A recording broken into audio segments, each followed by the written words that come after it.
Election چاہیے جس میں کسی قسم کی مداخلت کا شائبہ تک نہ ہو، کیونکہ 2018 کے جو انتخابات ہوئے انتخابات کے دن سے ہی اس کو چیلنج کیا گیا اور تمام سیاسی جماعتوں نے، صرف ہم نے نہیں.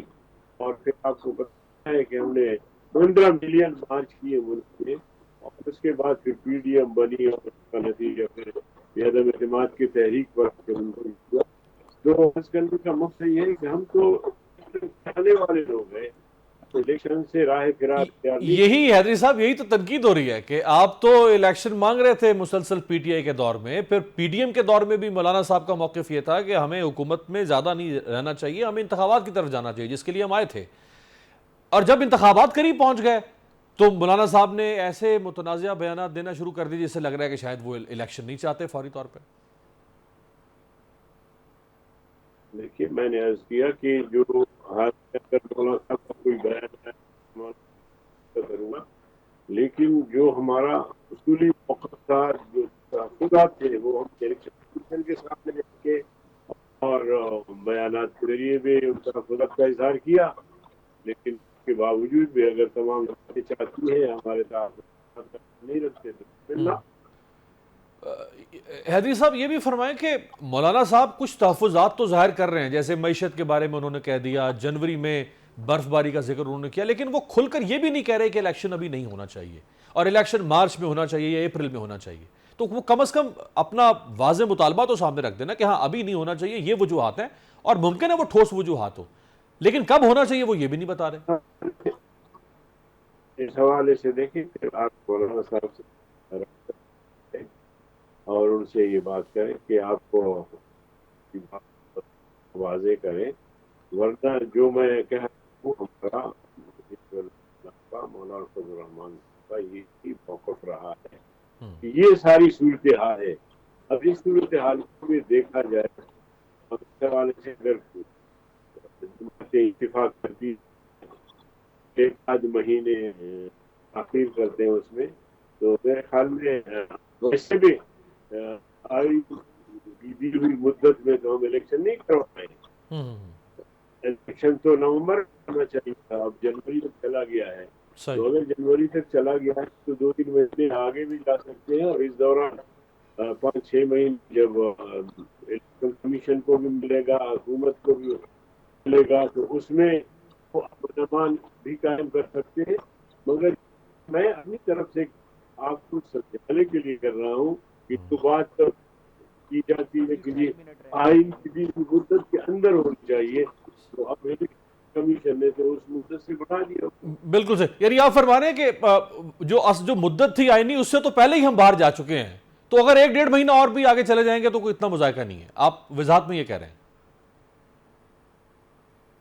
مقصد یہ ہے کہ اگر کوئی یہ دلیل دیتا ہے تو پھر اس کے جواب میں یہی ہوتا ہے کہ جی آپ کو پہلے آئین کے دی ہوئی مدت سے گزر چکے ہیں، تو اس کا تدارک پھر کیسے ہوگا؟ جیسے آپ کہیں مل بیٹھ کے طے کریں. بالکل صحیح. نواز شریف صاحب کے بارے میں مولانا صاحب کیا فرمائیں گے؟ ان کی واپسی 21 اکتوبر کو پوری طرح نون لیگ تیار ہے. اب تو کل سے انہوں نے اپنی کیمپین شروع کر دی ہے. پہلا مریم صاحبہ نے ایک چھوٹا سا جلسہ بھی کیا ہے لاہور میں. نواز شریف صاحب کی واپسی کے بعد پاکستان کی سیاست تبدیل ہوگی؟ دیکھیے نواز شریف جو ہے بڑی کے سرکار ہیں، ناز آ رہے ہیں، کارکن ہو اس کے متاثر ہیں، خاص طور پہ پنجاب میں، تو فرق تو پڑے گا. لیکن شروع سے ایک بات کہتے ہیں کہ میاں صاحب کو پاکستان آنا چاہیے. اب یہ ان کا مسئلہ ہے کہ ٹی وی میں وہ تشکیل آئیں گے، ایک کریں گے، یہ ان کا مسئلہ ہے. صحیح. اور سندھ میں جو اتحاد بن رہا ہے پیپلز پارٹی کے خلاف، اس میں بھی آپ اس اتحاد کا حصہ بن گئے ہیں، اور نون لیگ بھی اس اتحاد کا حصہ بظاہر لگ رہی ہے. یہ جو پیپلز پارٹی کے خلاف آپ کھڑے ہو گئے ہیں اور جس پیپلز پارٹی کے ساتھ 16 مہینے آپ رہے، یہ سمجھ نہیں آ رہا مولانا صاحب، یہ کیوں بار بار سندھ کے حوالے سے جے یو آئی کی پالیسی واضح نہیں ہوتی؟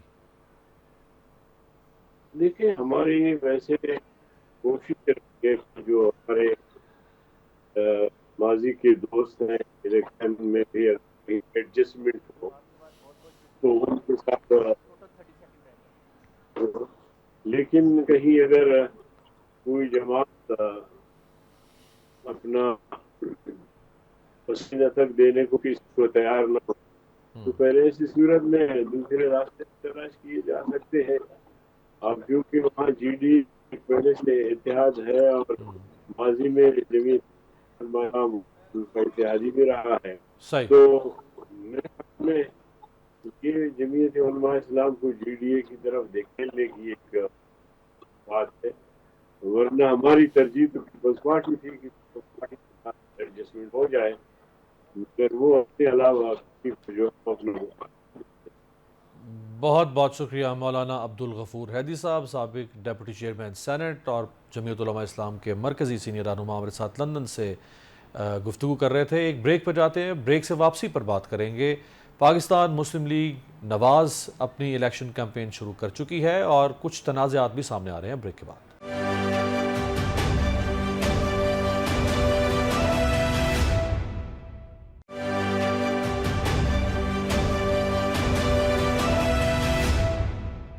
بریک کے بعد خوش آمدید. مسلم لیگ نون کے قائد نواز شریف نے آخرکار 4 سال بعد پاکستان واپسی کے لیے ٹکٹ بک کرا لیا. وہ 21 اکتوبر کی شام لاہور پہنچیں گے. نواز شریف کے استقبال کی تیاریوں کے سلسلے میں گزشتہ روز لاہور میں مسلم لیگ نون کا پاور شو زیادہ متاثر کن نہیں رہا. لاہور میں جلسے سے خطاب کرتے ہوئے چیف آرگنائزر مریم نواز نے خطاب کیا، جس میں اہم بات یہ تھی کہ اپنے ہر بیان میں سابق ججز اور 2 سابق جرنیلوں کے احتساب کی دہائی دینے والی مریم نواز کل کی تقریر سے مزاحمت بالکل غائب کر بیٹھی. ایک میڈیا رپورٹ کے مطابق لاہور میں نون لیگ کا پاور شو بری طرح فلاپ ہوا. اسی لیے نواز شریف نے شاہدرہ کے کنونشن پر تحفظات اور ناراضگی کا اظہار کیا ہے. نون لیگ کی تمام سیاست کا انحصار میاں نواز شریف کی وطن واپسی پر ہے.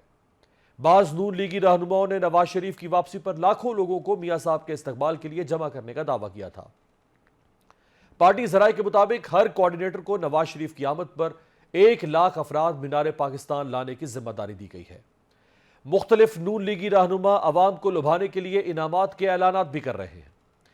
اس حوالے سے سوشل میڈیا پر ایک ویڈیو گردش کر رہی ہے جس میں نون لیگ کا ایک رہنما اعلان کر رہا ہے کہ جو 21 اکتوبر کو نواز شریف کا استقبال کرنے کے لیے زیادہ بندے لائے گا اسے موٹر سائیکل انعام میں دیا جائے گا. رانا ثناءاللہ نے بھی دلچسپ انکشاف کیا ہے کہ مینار پاکستان پر 21 اکتوبر کے جلسے میں نون لیگی رہنماؤں کی حاضری چیک کرنے کے لیے موبائل اپلیکیشن بنوائی گئی ہے. یہ اپلیکیشن بتائے گی کہ بندہ گھر پر ہے یا جلسے میں. ساری صورتحال پر بات کرنے کے لیے ہمارے ساتھ موجود ہیں پاکستان مسلم لیگ نون میں حال ہی میں شمولیت اختیار کرنے والے اور سابق D G F I A senior police officer رہ چکے ہوئے ہیں بشیر میمن صاحب. بہت شکریہ بشیر میمن صاحب. بشیر صاحب نواز شریف صاحب کے استقبال کے لیے جو سندھ کے رہنماؤں کی کمیٹی بنائی گئی ہے اس کے کنوینر بھی ہیں. بشیر صاحب کل کا پاور شو تو کامیاب نہیں ہو سکا جس طرح ہونا چاہیے تھا یا جس طرح کے جلسے نون لیگ لاہور یا اس کے مضافات میں کرتی رہی ہے. اگر ابتدا یہ ہے تو انجام کیا ہوگا 21 اکتوبر تک؟ یہ تو آپ کا ایک اوپینین ہے، مجھے پتہ نہیں ہے، اس لیے کہ میں نے وہ جلسہ دیکھا نہیں، اس لیے مجھے پتہ نہیں ہے، لیکن یہ تو آپ کا اوپینین ہے. This is your opinion and your opinion is respected. لیکن انشاءاللہ جلسے بہت بڑے ہوں گے، اس لیے کہ آج میں اپنے جو کراچی کے جو آفس بیئرر سے ملا ہوں اور جو میں نے ان کا جو جوش اور جذبہ دیکھا ہے تو یہاں سے تو بہت زیادہ مطلب لوگوں کے اندر جذبہ بھی ہے، ولولہ بھی ہے اور جوش بھی ہے، وہ جانا چاہتے ہیں. یہ بھی فرمائیے گا کہ لاہور جس کو تخت لاہور کہا جاتا رہا ایک دور میں شریف خاندان کا، اور مسلم لیگ نون کا پاور ہاؤس ہے لاہور، اور لاہور کے ساتھ جو باقی مضافاتی شہر ہیں اور خاص طور پہ پنجاب، مسلم لیگ نون کو گلگت بلتستان سے بھی لوگوں کو لانے کی فکر ہے. آپ سندھ سے لوگوں کو لانے کی بات کر رہے ہیں. اچھی بات ہے، پورے پاکستان سے آ سکتے ہیں لوگ اپنے لیڈر کا استقبال کے لیے، لیکن لاکھوں لوگ تو لاہور سے اکٹھے ہو سکتے ہیں، کروڑوں لوگ پنجاب سے اکٹھے ہو سکتے ہیں. گلگت بلتستان سے سندھ سے لوگوں کو لانے کی کیا ضرورت پڑ گئی ہے؟ اس کا مطلب ہے کہ لاہور یا پنجاب اتنا ویلکم نہیں کرنے کو تیار. یہاں سے تو جو کوئی بھی جا رہا ہے والنٹیئر جا رہا ہے نا. یہاں سے تو جو بھی جا رہا ہے وہ والنٹیئر جا رہا ہے، یہ سوچ کے جا رہا ہے کہ 2-3 دن کے لیے میں وہاں پہ جا رہا ہوں. تو ہم کوشش کر رہے ہیں کہ ان کو بھی چینلائز کرے، کوئی ان کو ویلفیئر کا خیال کرے، جو کہ میرا کام ہے. اور جو ظاہر ہے گلگت سے جو آ رہا ہے تو اس کو بھی اسی طرح چینلائز کر رہے ہوں گے، اور وہاں پر بھی مجھے یقین ہے اپنے لیڈر کو ریسیو کرنے کی اتنا ہی جوش اور جذبہ موجود ہوگا. بشیر صاحب یہ جو موبائل اپلیکیشن بنائی گئی ہے اس کے اوپر تو بہت اس وقت جوکس ہو رہے ہیں سوشل میڈیا کے اوپر کہ کیا ایک پارٹی اپنے ووٹرز کو یا اپنے سپورٹرز کو یا اپنے جلسے میں آنے والے شرکاء کو موبائل اپلیکیشن سے ریگولیٹ کرے گی؟ کیا موبائل اپلیکیشن سے اب ان کی حاضری لگائی جائے گی کہ کون آیا اور کون نہیں آیا؟ لوگ تو اپنے لیڈر کے لیے اپنی مرضی سے آتے ہیں، پیدل چل کر بھی آتے ہیں، بسوں کی چھت پر بیٹھ کر آتے ہیں، جس طرح ہو سکے وہ پہنچتے ہیں، شوق سے پہنچتے ہیں، لگن سے پہنچتے ہیں. کیا موبائل اپلیکیشن سے لوگوں کو لایا جا سکتا ہے؟ مجھے نہیں پتا پالیسی کا، لیکن میں سمجھتا ہوں کہ اس سے فائدہ ایک ہے ضرور، اس لیے کہ ہمارے لیے ہم جو ارینجمنٹس کر رہے ہیں وہ تھوڑا سا پلان کر کے کر رہے ہیں، اور ٹیکنالوجی کو استعمال تو ہم بھی کر رہے ہیں، اور کرنا بھی چاہیے. اس کو فیسیلیٹیٹ کرنے میں فائدہ ہوگا. جس طرح ہم یہاں سے لوگوں کو لے کر جا رہے ہیں، ہم انشور کر رہے ہیں کہ ہر ایک کو کسی کو کوئی تکلیف نہ ہو. اور کسی قسم کا ظاہر ہے یہاں سے ٹریول بہت زیادہ ہے نا، ٹریول بہت زیادہ ہے، اور یہاں سے ٹریول بہت زیادہ ہے. ایک رات وہاں پہ لگ جائے گی، دوسری رات واپسی پہ لگ جائے گی، پورا دن ہوگا. تو کسی کو، اور وہاں پہ بچیاں بھی ہوں گی، خواتین بھی ہوں گی ہمارے ساتھ. تو ہم چاہیں گے کہ بہت زیادہ خیال کریں اور کم ہی لوگ جائیں. مطلب اس لیے کہ میں نے دیکھا آج مجھے بتانا پڑا لوگوں کو، بھائی اس طرح نہیں، ہم اتنے لوگوں کا کیسے خیال کریں گے؟ تو انہوں نے کہا جی ہم خود کر لیں گے اپنا خیال. میں نے کہا وہ تو ٹھیک ہے، لیکن لیٹس چینلائز اٹ. ابھی تو ہمارے پاس ٹائم ہے، ہم انشاءاللہ اس کو چینلائز کر لیں گے، اور انشاءاللہ بہت بڑی تعداد لے کر کے یہاں سے کراچی سے لے کے کشمور تک، پباؤڑوں تک کافی موومنٹ ہوگی. اور ہم یہ چاہیں گے کہ سیف ہو، اس لیے کہ روڈ ٹریول ہے. ہم چاہیں گے کہ سیف ہو اور کٹھی ہو تاکہ اگر خدا نخواستہ کوئی کہیں پہ کوئی بات ہوتی ہے، روڈ بلاک ہوتا ہے یا کوئی اور بات ہوتی ہے، تو کوئی متبادل روٹ اور یہ وہ جس طرح ہوتا ہے چیزیں ایمرجنسی کے لیے، تو وہ میں کوشش کر رہا ہوں. اس لیے کہ میرا تو کام یہ ہے جو کہ میں نے آپ کو بتایا کہ لوگوں کو مطلب ظاہر ہے یہاں سے ہائی وے کا دیکھا ہے اپنے حال کیا ہے. بہت زیادہ رش ہوتا ہے دن کے وقت، اور رات کے وقت بہت زیادہ سندھ کے حدود میں تو انسیف بھی ہے. تو ہم چاہیں گے کہ ہم دن میں یہاں پہ سفر کریں اور رات کو کہیں ٹھہریں. اچھا آپ کہاں ٹھہریں؟ وہ مطلب لوگ مطلب وہی جس طرح ہوتا ہے، لوگ کہتے ہیں کہ جی ہم خود ہی پہنچ جائیں گے. میں نے کہا کہ آج میرے دوستوں کو سمجھانے میں اور دوستوں کے ایک طرف سمجھنے کی جو ہماری جو ٹیم ہے اس کو یہ سمجھانے میں، انہوں نے کہا جی کارکنوں کو پھر آپ آ کر کے سمجھائے گا. میں نے کہا ٹھیک ہے، بالکل میں آ کر کے ان کو ہر ایک کو سمجھاؤں گا کہ یار بجائے اس کے کہ آپ 5 لوگ چلیں، آپ لوگ 2 لوگ چلیں، لیکن ہمارے پاس 2 لوگوں کا انتظام اچھا ہوگا. 3 لوگ خواہ مخواہ میں مطلب یہاں سے جائیں گے، وہ کہتے ہیں کہ جی ہم خود ہی چلے جائیں گے، ہم نے اپنی سیٹیں خود بک کروا لیں گے. میں نے کہا بالکل ٹھیک ہے. ٹرین کا سفر سیف ہے، ہم کوشش کر رہے ہیں کہ یہاں سے ٹرین کا سفر کریں اور اسپیشل ٹرین چلوائیں. بشیر صاحب جب سے آپ آئے ہیں کراچی کی جو مسلم لیگ نون کی انتظامی کمیٹی ہے یا جو تنظیم ہے اس میں بے چینی نظر آ رہی ہے. آج یہ خبریں آئیں کہ آپ میں، محمد زبیر میں اور اشتیاق بیگ صاحب میں کچھ اختلافات پیدا ہو گئے. یہ اختلافات آپ کے آنے کی وجہ سے پیدا ہوئے ہیں یا آپ کے آنے کے بعد کوئی اور ایسی وجہ ہوئی ہے کہ جس نے ان کو پرووک کر دیا ہے، آپ وہ وجہ نہیں ہے، یا آپ ہی وہ وجہ ہے جس سے باقی لوگ انسیکیور فیل کر رہے ہیں؟ مطلب زبیر صاحب کی تو طبیعت ٹھیک نہیں ہے، اس لیے وہ بظاہر ہے وہ میرے ساتھ رابطے میں ہے. میرے گائیڈ ہے، میرے سینئر ہے، میرے گائیڈ ہے. ظاہر ہے وہ گورنر ہیں سندھ کے. اور دوسرا یہ ہے کہ وہ اس لیے مطلب کل ان کو ڈرپ لگی ہوئی تھی، اللہ تعالیٰ ان کو صحت دے.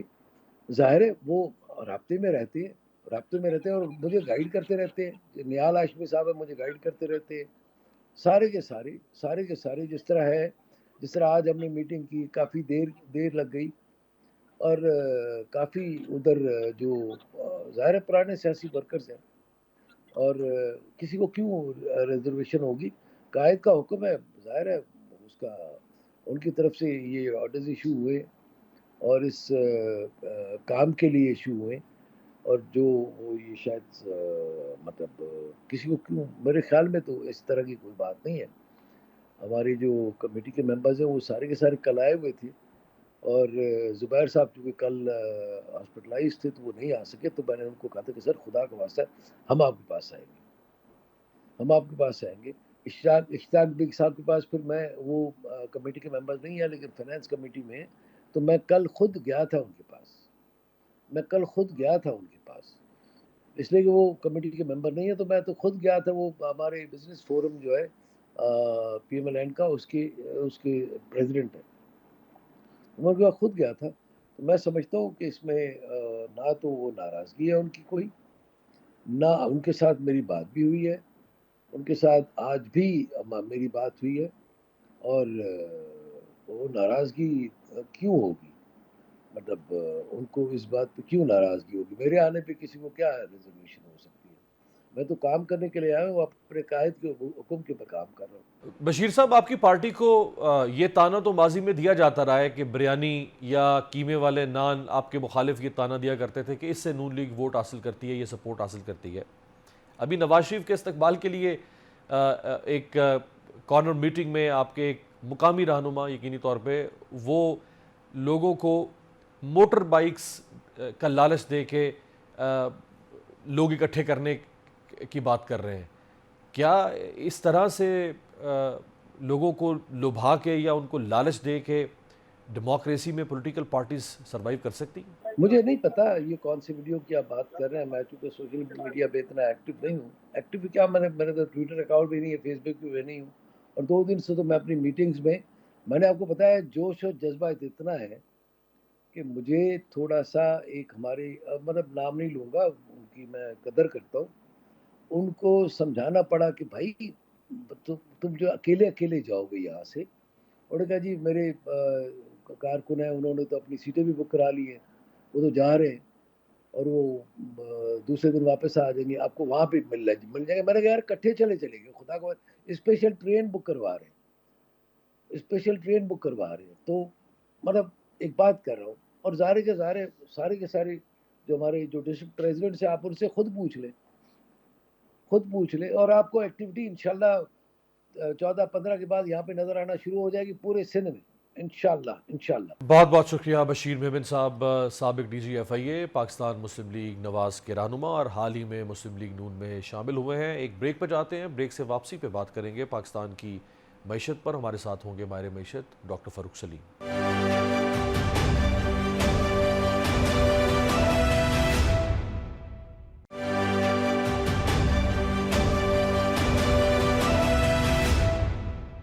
بریک کے بعد خوش آمدید. برطانوی ترقیاتی ادارے ڈی ایف آئی ڈی کے چیف اکانومسٹ کا کہنا ہے کہ پاکستانی معیشت شارٹ کٹ سے ٹھیک نہیں ہو سکتی.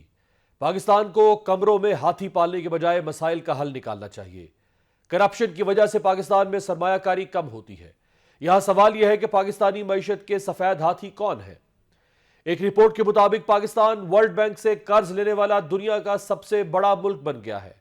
پاکستان کے وسائل اور قومی دولت کس طرح ضائع ہوتی ہے اس کی ایک جھلک قومی ایئر لائن کی حالت زار سے لگائی جا سکتی ہے، جس کا مجموعی خسارہ 743 ارب روپے سے تجاوز کر چکا ہے. بعض ماہرین کے مطابق اگر نقصان میں چلنے والے 14 سرکاری اداروں کی فوری طور پر نجکاری کر دی جائے تو حکومتی آمدنی میں 460 ارب روپے کا اضافہ ہو سکتا ہے. گزشتہ دنوں نگران وزیر اعظم انوار الحق کاکڑ نے اقوام متحدہ کی جنرل اسمبلی کے اجلاس میں شرکت کے لیے امریکہ کا دورہ کیا. وہاں سے وہ لندن پہنچے اور اس کے بعد سعودی عرب. اقوام متحدہ کے اس اجلاس میں چین، روس اور کئی ملکوں کے رہنماؤں نے شرکت کی ہی نہیں. پاکستان میں جاری معاشی بحران کے تناظر میں یہاں سوال یہ ہے کہ کیا تھوڑی سی مدت کے لیے نگران وزیر اعظم بننے والے انوار الحق کاکڑ کو بیرون ملک کا دورہ کرنا چاہیے تھا؟ حالات تو یہ ہے پاکستان کی کہ ماہ ستمبر میں مہنگائی کی مجموعی شرح 31.4% رہی. ایک سال میں چینی کی قیمت پہ تقریباً 90% اضافہ ہوا. گندم کا آٹا ایک سال میں 81.29% مہنگا ہوا. چاول کی قیمتوں میں 64.71%، جبکہ مسالہ جات کی قیمتوں میں تقریباً 78% اضافہ ہوا. اس معاشی صورتحال پر بات کرنے کے لیے ہمارے ساتھ موجود ہے پاکستان کے معروف ماہر معیشت ڈاکٹر فاروق سلیم صاحب. بہت شکریہ ڈاکٹر صاحب آج وزیر داخلہ نے اور وزیر اطلاعات نگران انہوں نے پریس کانفرنس کی اور بتایا کہ کس طرح حکومت آپریشن کر رہی ہے ذخیرہ اندوزوں کے خلاف, ڈالر مافیا کے خلاف, سمگلرز کے خلاف, اور اس کے مثبت نتائج ہم دیکھ رہے ہیں. بہرحال پاکستانی روپے کی قدر بہتر ہوئی ہے اور ایک اچھا امپریشن بہرحال ڈیولپ ہو رہا ہے. لیکن کیا آپ کو لگتا ہے کہ یہ اسی طرح سے رہے گا یا حکومت کے تبدیل ہونے سے واپس یہ مافیا پھر سے سر اٹھائے گا؟ کیونکہ ہمارے ہاں جو بھی اقدامات ہوتے ہیں وہ شخصیات کے ساتھ وابستہ ہوتے ہیں, وہ سسٹم میں انکارپوریٹ نہیں کیے جاتے. شخصیات تبدیل ہوتی ہیں تو واپس وہی نظام بحال ہو جاتا ہے. دیکھیے ضرورت اس چیز کی ہے کہ ہم انتظامی اقدامات اور پالیسیز کے درمیان میں ایک تفریق سمجھ پائیں. جو کچھ آپ نے ذکر کیا, جو آپریشنز ہو رہے ہیں ڈالر مافیا کے خلاف, چینی مافیا کے خلاف, اسمگلرز کے خلاف, یہ انتظامی اقدامات ہیں اور یہ میں سمجھتا ہوں کہ ہونے چاہیے تھے اور ان کے مثبت اثرات جیسے آپ نے کہا وہ سامنے آ رہے ہیں. لیکن انتظامی اقدامات کے ساتھ پرابلم یہ ہوتی ہے کہ ایک تو ان کی لمٹ ہوتی ہے. میں سمجھتا ہوں کہ ڈالر کے خلاف جو انتظامی اقدامات یا روپے کے حق میں انتظامی اقدامات اٹھائے گئے ہیں جس کے نتیجے میں روپے کی قدر جو ہے اس میں مضبوطی دیکھی گئی ہے, اس کی لمٹ آ گئی. وہ ہم نے دیکھا کہ 15, 16, 17 روپے جو روپے کی قدر امپروو ہوئی ہے, وہ میں سمجھتا ہوں کہ اب اپنی لمٹ کے قریب ہے. اور دوسری کمزوری جو ہے وہ انتظامی اقدامات میں یہ ہوتی ہے کہ وہ دیر پا نہیں ہوتے, وہ سسٹینیبل نہیں ہوتے. اب ہمیں دوسری طرف ہے پالیسی میجرز. دیکھیے اگر روپیہ جو ہے وہ ڈالر کے سامنے گرا ہے تو اس کی جو بنیادی وجہ ہے وہ یہ ہے کہ ہماری ایکسپورٹ جو ہیں وہ 30-31 ارب سے بڑھتی نہیں ہیں اور امپورٹ جو ہیں وہ 70-75 ارب پہ پہنچ جاتی ہیں. اب پالیسی جو ہے وہ سامنے نہیں آ رہی کہ ایکسپورٹ کو کس طرح بڑھانا ہے یا امپورٹس کو کس طرح کنٹرول کرنا ہے اور اس کے نتیجے میں روپے اور ڈالر کی جو پیریٹی ہے اس کا کیا ہوگا. تو انتظامی اقدامات تو سامنے آ رہے ہیں, ان کے مثبت نتائج بھی سامنے آ رہے ہیں, صحیح. لیکن یہ دیکھنا نہیں ہوں گے اور ان کی ایک لمٹ ہے. یہ جو ڈالر کی قدر میں کمی ہوئی ہے, روپے کے قدر میں اضافہ ہوا ہے ڈاکٹر صاحب 18-20 روپے کے لگ بھگ, آپ کو لگتا ہے کہ یہ میکسیمم ان اقدامات سے اتنا ہی ہو سکتا تھا یا جو دعویٰ کیا جا رہا تھا کہ 250 روپے تک بھی ڈالر آ سکتا ہے, کیا یہ ڈویبل ہوگا؟ دیکھیے پہلی بات تو یہ ہے کہ 8 ارب انسانیت جو اس زمین پہ بستی ہے اس میں سے کسی کو بھی یہ پتہ نہیں کہ روپے اور ڈالر کی کیا قدر ہونے والی. اگر کوئی آپ کو یہ بتاتا ہے تو یا تو وہ ہمیں بیوقوف بنا رہا ہے یا پھر خود سے بیوقوف ہے.